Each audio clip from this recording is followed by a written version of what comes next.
إن الحمد لله نحمده ونستعينه ونستغفره ونعوذ بالله من شرور أنفسنا ومن سيئات أعمالنا من يهده الله فلا مضل له ومن يضلل فلا هادي له وأشهد أن لا إله إلا الله وحده لا شريك له وأشهد أن محمدًا عبده ورسوله يا أيها الذين آمنوا اتقوا الله حق تقاته ولا تموتن إلا وأنتم مسلمون يا أيها الناس اتقوا ربكم الذي خلقكم من نفس واحدة وخلق منها زوجها وبث منهما رجالا كثيرا ونساء واتقوا الله الذي تساءلون به والأرحام إن الله كان عليكم رقيبا يا أيها الذين آمنوا اتقوا الله وقولوا قولا سديدا يصلح لكم أعمالكم ويغفر لكم ذنوبكم ومن يطع الله ورسوله فقد فاز فوزا عظيما أما بعد فإن خير الحديث كتاب الله وخير الهدي هدي محمد صلى الله عليه وسلم وشر الأمور محدثاتها وكل محدثة بدعة وكل بدعة ضلالة وكل ضلالة في النار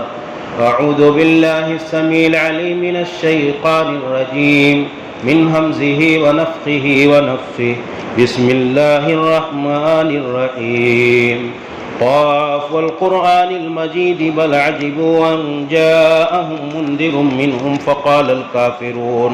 فقال الكافرون هذا شيء عجيب أإذا متنا وكنا ترابا ذلك رجع بعيد قد علمنا ما تنقص الأرض منهم وعندنا كتاب حفيظ بل كذبوا بالحق لما جاءهم فهم في أمر مريج أفلم ينظروا إلى السماء فوقهم كيف بنيناها وزيناها وما لها من فروج والأرض مددناها وألقينا فيها رواسي وأنبتنا فيها من كل زوج بهيج تبصرة وذكرى لكل عبد منيب وقال تعالى بعد أعوذ بالله من الشيطان الرجيم من همزه ونفخه ونفثه يا أيها الناس كلوا مما في الأرض حلالا طيبا ولا تتبعوا خطوات الشيطان إنه لكم عدو مبين وقال نبينا ورسولنا محمد بن عبد الله صلوات الله وسلامه عليه إن الحلال بين وإن الحرام بين وبينهما أمور مشتبهات إلى آخر الحديث سبحانك لا علم لنا إلا ما علمتنا إنك أنت العليم الحكيم رب اشرح لي صدري ويسر لي أمري واحلل عقدة من لساني يفقهوا قولي تمام قسم کی حمد و ثنا مدح و ستائش عظمت و بڑائی تسبیح و تحلیل اس دنیا اور دھرتی کے ذرے ذرے کے خالق مالک پالنہار پروردگار رب دو عالم کے لیے لائق اور زیبا ہے، جو ہمارا آپ کا پوری انسانیت کا تمام مخلوقات عالم کا پروردگار پالنہار، جس نے ہم کو آپ کو پوری انسانیت کو جنوں کو اپنی عبادت اپنی بندگی اپنے احکام اور اوامر اور نازل کردہ شریعت اور اصولوں کی پابندی کے لیے پیدا کیا ہے۔ بعدہ درود و سلام نازل ہو اس دنیائی انسانیت کے سب سے محترم گروہ، سب سے پاکیزہ اور مقدس جماعت انبیاء علیہم الصلاۃ والتسلیم پر، بالخصوص نبیوں اور رسولوں کے سردار اور سرتاج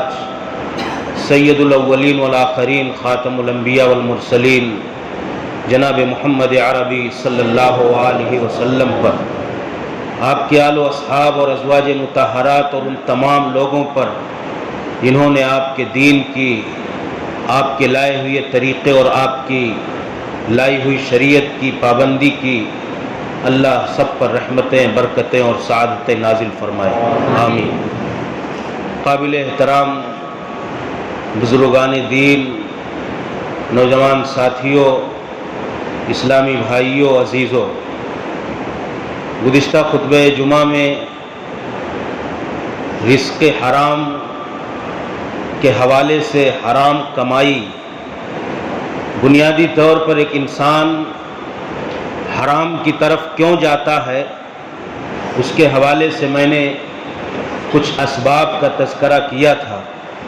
کہ ایک تو اللہ کی تقدیر پر ہماری ایمان کی کمزوری اور اللہ کے قضاء اور قدر اور فیصلے پر جو ٹھوس اور پختہ ایمان ہونا چاہیے، اس میں کہیں نہ کہیں نقص ہے، کمی اور کمزوری ہے۔ دوسرے، آخرت کی جواب دہی کا احساس کہ ایک دنیا ہے جو اس دنیا کے بعد اصل زندگی ہے،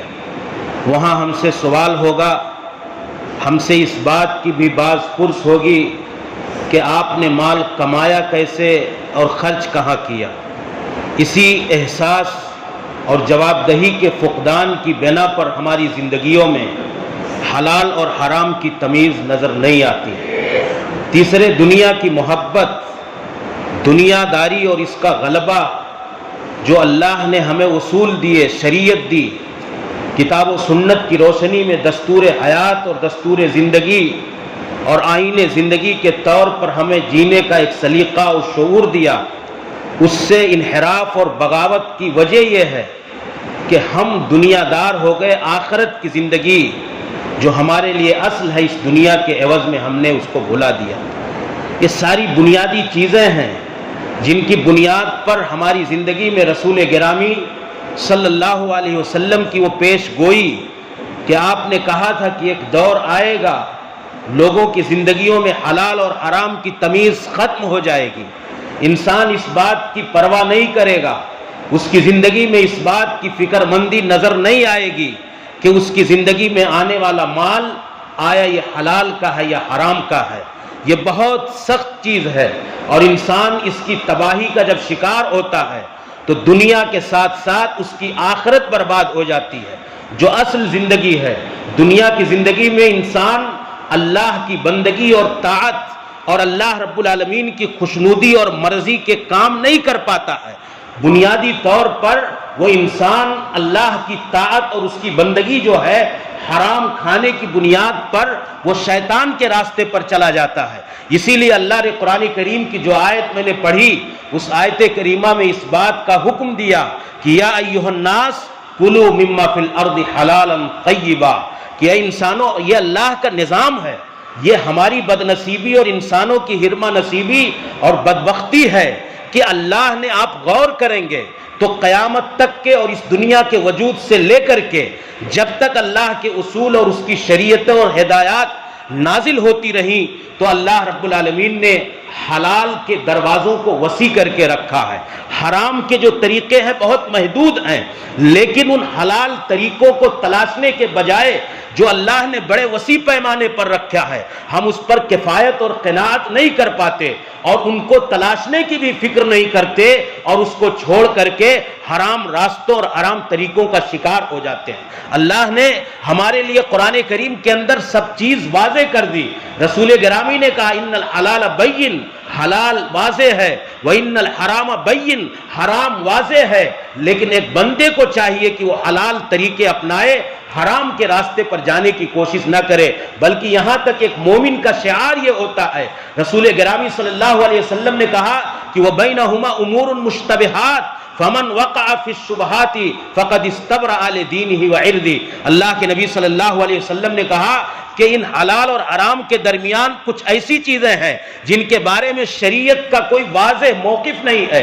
شبہات میں سے ہے. اہل علم جو راسخین فی العلم ہیں، جو گہرا شعور شریعت کا رکھتے ہیں، وہی سارے لوگ ان کو جانتے ہیں. تو اللہ کے نیک بندے مشتبہات کو بھی چھوڑ دیتے ہیں اس ڈر سے کہ کہیں حرام میں ہم نہ پڑ جائیں. تو یہ ایک مومن کا شعار ہوتا ہے. حضرت عمر ابن خطاب کہتے تھے کہ ہم لوگ جو اللہ نے طریقے بتائے ہیں جینے اور کھانے کو، روزی کمانے کے جو اسباب اور راستے رکھے ہیں، 10 حلال طریقوں میں سے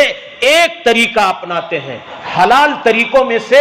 10 میں سے ایک طریقہ اپناتے ہیں اس ڈر سے کہ کہیں ان حلال طریقوں کو اپناتے اپناتے ہم حرام کے قریب نہ چلے جائیں. تو یہ ایک مومن کی زندگی کا شعار ہوتا ہے. اللہ کے نبی صلی اللہ علیہ وسلم کی حیات طیبہ پڑھیے، حضرت ابو بکر صدیق رضی اللہ تعالیٰ عنہ کی زندگی پڑھیے، حضرت عمر فاروق کو پڑھیے، صحابہ کرام کو پڑھیے. کتنا شعور تھا ان کی زندگیوں میں. گزشتہ میں نے خطبے کے اخیر میں ایک عورت کا واقعہ آپ کے سامنے ذکر کیا تھا. سلف صالحین کی عورتیں ایسی تھیں کہ جب ان کے شوہر گھروں سے باہر نکلتے تھے تو وہ خواتین اپنے شوہر کو دروازے پر وصیت کرتے ہوئے کہتی تھی کہ اتق اللہ فینا، تم کمانے تو جا رہے ہو، روزی کے لیے گھر سے تو نکل رہے ہو، لیکن ہماری وجہ سے کہیں تم حرام کام کا ارتکاب مت کرنا. کہا کہ تم حرام راستے اختیار مت کرنا. اتق اللہ فینا. کہا اننا نصبر علی الجوع والظمأ. کہا کہ ہم لوگ اگر آپ کب کما کر کے لائیں گے. اپنے شوہر اور سرتاج سے یہ بات کہتی تھی، ان کے دلوں کو، ایمان کو، روحانیت کو یہ حوصلہ دیتی تھی اور کہتی تھی اگر آپ کم کما کر کے لائے، کھانے پینے کا بندوبست نہیں ہوا ہمارے گھر میں، ہماری ضرورت بھر چیزوں کا انتظام نہیں ہوا، ہم بھوک اور پیاس اور اس دنیا کی تنگی اور پریشانی کو برداشت کر لیں گے، لیکن نحن لا نصبر علی النار، وہ جو اللہ نے آخرت کی زندگی میں ہمارے لیے جہنم تیار کر رکھی ہے، ہم اس کو برداشت کرنے کی صلاحیت نہیں رکھتے ہیں. یہ ان کے دلوں میں ایمان تھا. وہ اپنے شوہروں کو اس بات کی وصیت کرتی تھی. تو ایک انسان جب حلال اور حرام کی تمیز چھوڑ دیتا ہے تو وہ اللہ کی بندگی، اطاعت اور خیر کے کاموں کی توفیق سے محرومی کا شکار ہو کر کے وہ شیطان کے راستے پر چلا جاتا ہے. عبادتوں میں اسے لذت نہیں ملتی، عبادتوں کی حلاوت اور اس کا ذائقہ اسے نصیب نہیں آتا، اور عبادتوں کی طرف جو لگن اور دلچسپی ہونی چاہیے وہ ان حرام کھانے والوں کو وہ لگن اور دلچسپی ان کی روحانیت کے اندر پیدا نہیں ہو پاتی ہے. اسی لیے اللہ نے کہا کہ اے ایمان والو، تم حلال طریقے سے جو اللہ نے روزی دیا ہوا ہے اسے کھاؤ، ولا تتبعوا خطوات الشیطان، شیطان کے راستوں کی پیروی نہ کرو. سلف صالحین میں سے یحییٰ ابن معاذ تھے، کہتے تھے الطاعۃ خزانۃ من خزائن اللہ، اللہ کی بندگی کرنا، اللہ کی طاعت کرنا، اللہ رب العالمین کی فرما برداری کرنا، یہ اللہ کے خزانوں میں سے ایک بہت بڑا خزانہ ہے. کسی انسان کو نماز کی توفیق حاصل ہو، کسی انسان کو خیر کے کاموں کی توفیق حاصل ہو، کسی انسان کو اللہ کی بندگی اور طاعت کی توفیق حاصل ہو، کہا یہ اللہ کی بہت بڑی نعمت ہے ایک انسان کے ساتھ. کہا لیکن الا ان مفتاحها الدعاء، کہا کہ لیکن ان خیر کے کاموں کی توفیق، اس کی کنجی کیا ہے؟ دعا کرنا ہے. بندے کو اللہ سے نیکی کے کاموں کے لیے دعا مانگنی چاہیے. تو کیا کہا؟ ان مفتاحها الدعاء، ان خیر کے کاموں کی کنجی اور چابی کیا ہے؟ اللہ سے دعا کرنا. واسنانها لقم الحلال، کہا اس چابی کے دانت جو ہیں، کسی چابی کا استعمال بغیر دانت کے صحیح ڈھنگ سے نہیں کیا جا سکتا، کسی بلا دانت والی چابی سے کوئی تالا نہیں کھلے گا. تو کہا کہ اللہ کی طاعت یہ اللہ کی بہت بڑی توفیق ہے، نیکی کا کام کرنا، اور اس کی کنجی اللہ سے دعا مانگنا ہے. اور دعا کے ساتھ ساتھ اس کنجی اور چابی کے دانت یہ حلال لقمے ہیں. اگر حرام کھائے گا تو دعا بھی مانگے گا تو اس کی دعا قبول نہیں ہوگی اور اللہ کی بندگی سے وہ محرومی کا شکار ہو جاتا ہے. یہ شیطان کا راستہ. اللہ نے حلال کھانے کے حکم کے بعد فوراً کیا کہا؟ وَلَا تَتَّبِعُوا خُطُوَاتِ الشَّيْطَانِ، شیطان کے راستوں پر مت چلو، شیطان کے نقش قدم کی پیروی مت کرو، یہ تمہارا کھلا ہوا دشمن ہے، تم اس کے راستے پر چلو گے تو میرے بھائیوں اسی طریقے سے قیامت کے دن ایک انسان جو سب سے بڑی محرومی کا شکار ہوگا، آج اگر یہاں کسی کی بےایمانی کر کے، کسی کی چوری کر کے، کسی کا مال ہڑپ کر کے، کسی کا مال غصب کر کے، کتنے لوگ ہیں دیکھیے زمین کا کاروبار کرتے، مدتیں بیت گئی ہیں، صاحب جبو دستار ہیں، صف اول کے نمازی ہیں، لیکن اپنے آل و اولاد کی اس دنیا کے بقا کے لیے اور اس دنیا میں ان کی خوشنودی اور راحت و آرام کے لیے کتنے لوگوں کا مال ہڑپ کر کے بیٹھے ہوئے نہیں دیتے ہیں۔ بظاہر وہ اس دنیا میں نظر آتے ہیں مالدار، بظاہر اس دنیا میں خوشحال نظر آتے ہیں، صاحب ثروت نظر آتے ہیں، لیکن اللہ کے ہاں ان کا حشر یہ ہوگا کہ وہ افلاس کے ساتھ اٹھائے جائیں گے، وہ انتہائی فقیر ہوں گے، محتاج ہوں گے، ہاں مفلس ہوں گے اللہ کی بارگاہ میں۔ اللہ کے نبی صلی اللہ علیہ وسلم نے صحابہ سے پوچھا کہ تم جانتے ہو من المفلس من امتی، میری امت کا سب سے غریب انسان کون ہے؟ تو صحابہ نے کہا من لا درہم ولا متاع، جس انسان کے پاس مال نہ ہو، مال و زر نہ ہو، دولت نہ ہو۔ تو اللہ کے نبی نے کہا نہیں، میری امت کا مفلس وہ ہے یاتی یوم القیامت بصلاۃ و صیام و زکات، قیامت کے دن میری امت کا وہ آدمی جو نماز کا گٹھر لے کر کے آئے گا، صدقہ و خیرات کا بہت بڑا بنڈل لے کر کے آئے گا اور زکات دے کر کے اس دنیا سے جائے گا، رخصت ہوگا، لیکن اس کا حال یہ ہوگا، اسی میں سے اللہ کے نبی نے کہا کہ اس نے کسی کو گالی دی، کسی پر بہتان لگایا، کسی پر ظلم کیا، اور اسی میں سے اکل مال ھذا، ناجائز طریقے سے ہڑپ کر کے، کسی کی زمین و جائیداد کے نام پر پیسہ وصول کر کے، یا کسی کا کچھ اس کا مقام اور اس کا کچھ حصہ اور اس کی کچھ پراپرٹی اپنی قوت اور طاقت اور اپنے پاور کی بنیاد پر غصب کر کے، ایسے انسان کو اللہ کے نبی نے کہا کہ اگر وہ ایسی صورت میں آئے گا حرام کام کرنے کے بعد تو اس انسان کو اللہ افلاس کی شکل میں اٹھائے گا۔ اس کی نماز، اس کا صدقہ، اس کی زکات، اس کا حج، اس کا صوم، اس کا روزہ اور نیکی کی ساری چیزیں، اللہ کے نبی صلی اللہ علیہ وسلم نے کہا کہ ایک انسان اگر اللہ رب العالمین کا یہ بندہ حرام کھاتا ہے تو ایک تو افلاس کی شکل میں اٹھایا جائے گا، دوسرے اس بندے کی عبادتیں ہی اللہ رب العالمین نہیں قبول کرتا ہے۔ رسول گرامی صلی اللہ علیہ وسلم نے کہا کہ ایک انسان والذی نفس محمد بیدی، ایک انسان اس ذات اقدس کی قسم جس کے ہاتھ میں میری جان ہے، ان الرجل لا يقذف اللقمة الحرام فی جوفی، ایک آدمی اپنے پیٹ میں ایک حرام لقمہ ڈالتا ہے اور اس حرام لقمے کی بنا پر اس کو سزا کیا ملتی ہے؟ ما یتقبل منہ 40 یوما، 40 دن کی چھوٹی بڑی تمام عبادتیں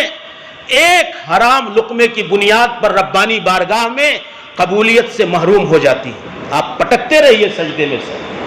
آپ صدقہ کرتے رہیے، آپ حج کر کے چلے آئیے، آپ نیکی اور بھلائی اور اللہ کے راستے میں خرچ کرنے کے کام کیجئے۔ نبی کائنات نے اللہ کی ذات اقدس کی قسم کھا کر کے کہا ان الرجل لا يقذف اللقمة الحرام فی جوفی، ایک آدمی حرام لقمہ اپنے پیٹ کے اندر ڈالتا ہے، ما یتقبل منہ 40 یوما، 40 دن کی عبادت اس کی اللہ کی بارگاہ میں قبول نہیں ہوتی ہے۔ پھر کہا وَأَيُّمَ عَبْدٍ نَبَتَ مِنَ السُّحْتِ فَأَوْلَ بِهِ النَّارِ، وہاں دوسری چیز اللہ کے نبی نے ذکر کر دیا، کہا جس انسان کی پرورش، جس بدن کو پروان ملی اس بات سے، جس بدن کو قوت اور طاقت اور پاور اور اس کے جسم کی ہڈیاں اور گوشت پوست حرام لقمے سے پلے ہیں، تو ان حرام لقمے سے پلے ہوئے بدن کا صحیح انجام یہ ہے، درست حشر یہ ہے، اور اللہ کی طرف سے صحیح مقام اس کا یہ ہے کہ اس حرام لقموں سے پلے ہوئے بدن کو جہنم کے اندر ڈال کر کے اسے پاک کیا جائے، پھر جا کر کے جنت اس کا ٹھکانہ بنے گی۔ فَأَوْلَ بِهِ النَّارِ، حرام لقمے سے پلا ہوا بدن، اس کا اصل حق یہ ہے کہ اسے جہنم کے اندر ڈالا جائے۔ اللہ کے نبی صلی اللہ علیہ وسلم نے یہ وعید سنائی، ایک انسان کی عبادت قبول نہیں ہوتی ہے۔ نبی کائنات صلی اللہ علیہ وسلم نے کہا کہ یا خرج الرجل حاجا، جب ایک آدمی حج کے لیے بیت اللہ کی طرف جاتا ہے، اگر اس کی روزی روٹی حلال ہے تو آسمان سے پکارنے والا پکار لگاتا ہے کہ اے اللہ کے بندے راحلتک حلال وزادک حلال، کہ اے بندے خدا تیری سواری یہ حلال ہے، تیرا توشے سفر اور زاد سفر یہ حلال ہے۔ پھر اللہ رب العالمین کہا حج کا مبرور، غیر و معذور، تیرا یہ حج اللہ کی بارگاہ میں قبول ہو جائے گا. ہاں اللہ کی بارگاہ میں تجھے شرف قبولیت نصیب ہوگی. یہ اس انسان کے بارے میں اگر وہ حلال طریقے سے روزی کما کر کے حج کے لیے جاتا ہے، بنفقۃ طیبہ، پاکیزہ روزی لے کر کے جاتا ہے بیت اللہ کے حج کے لیے. وَإِذَا خَرَجَ الرَّجُلُ حَاجًّا بِنَفْقَةٍ خَبِيثَةٍ، کا حرام کمائی. حرام کا سب کچھ سسٹم تو آپ کو مجھ سے بہتر جانتے ہیں، اب اس کی تشریح کرنے کی ضرورت نہیں کہ حرام کس کو کہتے ہیں. ہاں کیا کیا شکلیں ہمارے سماج کے اندر رائج ہیں. فَإِذَا خَرَجَ الرَّجُلُ حَاجًّا بِنَفْقَةٍ خَبِيثَةٍ، حرام کمائی کا حج کرنے جاتا ہے تو اس آسمان سے پکارنے والے جب وہ کہتا ہے لبیک اللہ میں تیری بارگاہ میں حاضری دے رہا ہوں، حج کے لیے نکل رہا ہوں، آسمان سے پکارنے والا کہتا ہے لا لبیک ولا سعدیک، نہیں نہیں، یہ تیری حاضری اللہ کی بارگاہ میں حاضری کے درجے میں آنے والی نہیں ہے، تو خوش نصیب انسان نہیں ہے. کا زادو کا حرام، یہ توشہ سفر جو احرام تم نے خریدا، جو حج کا ٹکٹ تم نے جہاز کا پاس کروایا، جو تم کھانے پینے کی اشیاء اور سارا سامان لے کر کے نکلے، سوچا تم نے کہ یہ حلال ہے یا حرام؟ زادو کا حرام. آسمان سے ندا لگانے والا ندا لگاتا ہے، آواز لگاتا ہے کہ تیرا توشہ حرام ہے. وراحلتو کا حرام، تیری سواری حرام ہے. وحج کا غیر مبرور، تیرا حج اللہ کی بارگاہ میں قبول ہونے والا نہیں. پھر کہتا ہے کہ اللہ رب العالمین اس کے حج کو ان کا قبول نہیں کرتا ہے. تو یہ اللہ کا نظام ہے میرے بھائیوں. اللہ رب العالمین ہاں حرام کمائی سے کمائی گئی دولت سے عبادتیں جو کوئی صدقہ کرے، حضرت سفیان ثوری کہتے تھے کہ حرام مال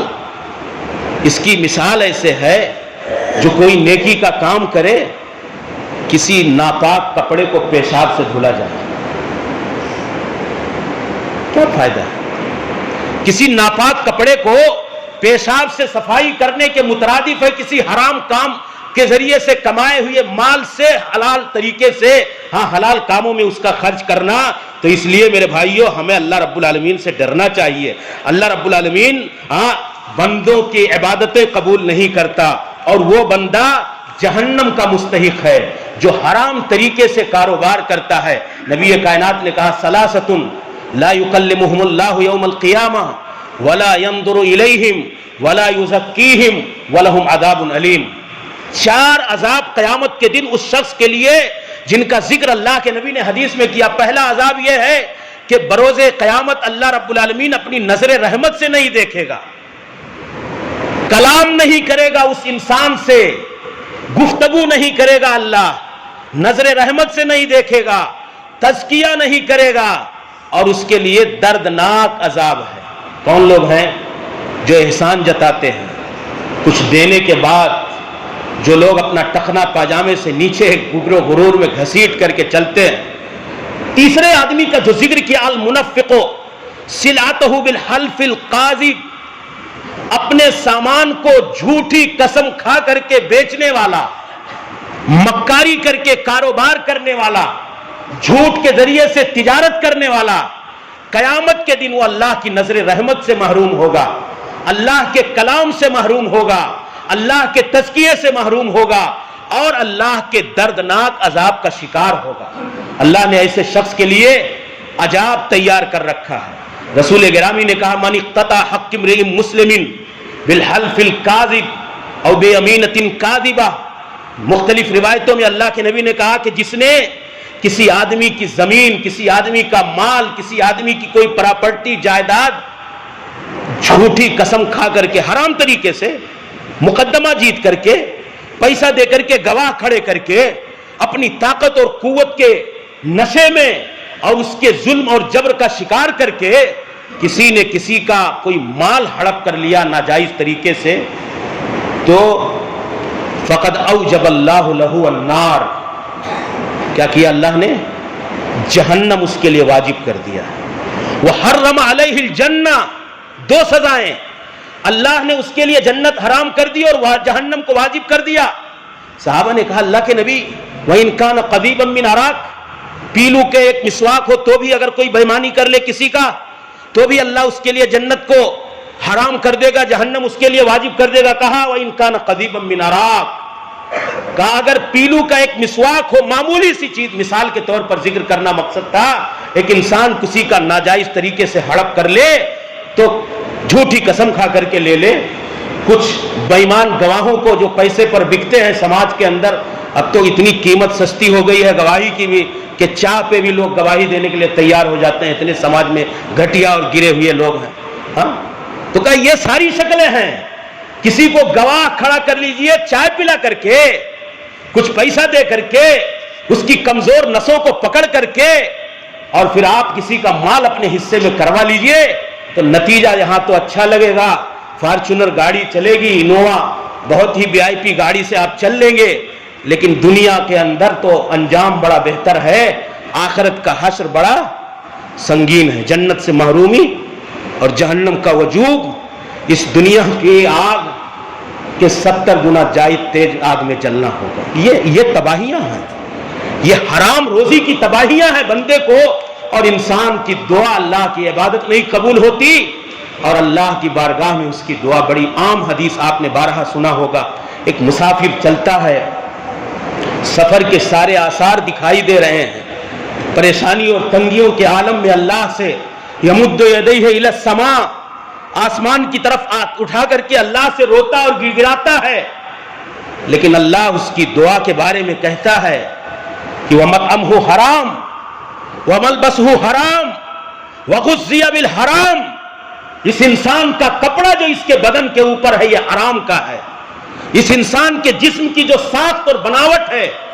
گوشت اور پوست جو اس کے بدن پر چڑھے ہوئے ہیں, یہ حرام کمائی کا ہے, اور اس کی پرورش حرام روزی پر ہوئی ہے. کہا کہ اس کی دعا فَأَنَّ يُسْتَجَابُ لِذَلِكَ, نبی کائنات نے کہا اللہ کہتا اس کی دعا قبول نہیں ہو سکتی. رگڑتے رہیے اپنے سجدے کو, اپنے سر کو, اس پیشانی کو, جبین نیاز کو اللہ کی بارگاہ میں. حرام روزی بندے کی دعاؤں کو اللہ کی بارگاہ تک پہنچنے سے محروم رکھتی ہے. اللہ کے جہنم کا وہ حقدار بنتا ہے, اللہ کی جنت سے محروم ہوتا ہے, اللہ کی عبادت سے توفیق کا شکار ہو جاتا ہے. اور حرام کسی کو پال کر کے بچے جو سماج کے اندر پلتے ہیں تو ان کا نظریہ یہ بنے گا کہ بڑھاپے میں ماں اور باپ کو اولڈ ایج ہوم کے اندر ڈال کر کے چلے آؤ. یہ نتائج ہیں, یہ خطرناکیاں ہیں. اللہ ہم سب کو صحیح سمجھ کی توفیق عطا فرمائے.